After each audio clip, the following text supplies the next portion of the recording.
Sabíeu que una casa té categoria d'eficiència energètica, igual que una nevera? Potser sí. I si no ho sabíeu, ara ja ho sabeu. Però com s'aconsegueix una determinada categoria en una casa? I sobretot, què significa per la butxaca?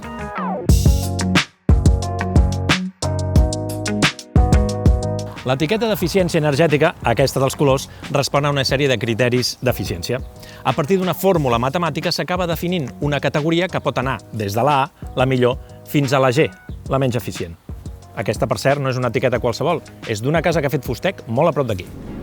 En una casa, aquests criteris d'avaluació són sobretot tres: consum energètic general, demanda de climatització i emissions contaminants.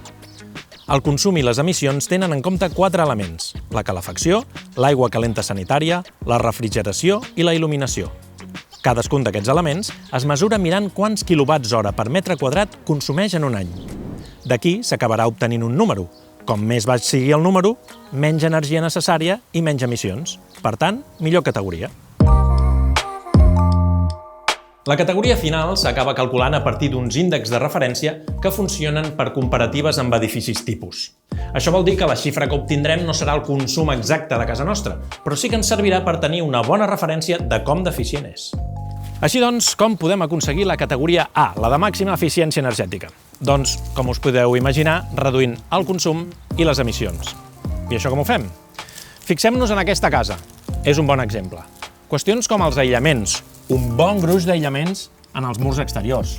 Qüestions com les finestres, unes bones finestres que millorin l'aïllament i, en general, qualsevol element que millori el rendiment, com poden ser les façanes ventilades, que aquí ja la comencem a intuir, o el SATE, el sistema d'aïllament tèrmic exterior, que ja s'està començant a instal·lar en aquesta casa també.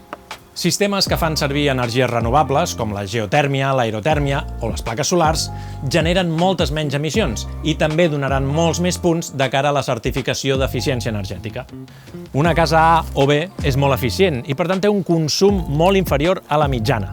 Perquè us feu una idea, la mitjana a Espanya és de categoria E. Això vol dir que les cases F i G són cases molt antigues que consumeixen fins a un 25% més que la mitjana. Això vol dir moltíssim més que una casa de categoria A o B. I això al cap de l'any són molts diners. Però tranquils, que si us feu una casa de nova construcció, segurament estareu a les primeres lletres de l'abecedari. Afortunadament, el Codi Tècnic d'Edificació actual és molt exigent amb aquestes qüestions. I per acabar parlant de fusta, i concretament de Fustec, sapigueu que totes les cases que fan obtenen sempre la categoria A. Així que, si tot plegat us ha semblat una mica complicat, no patiu, deixeu-los fer a ells i gaudiu de la vostra A.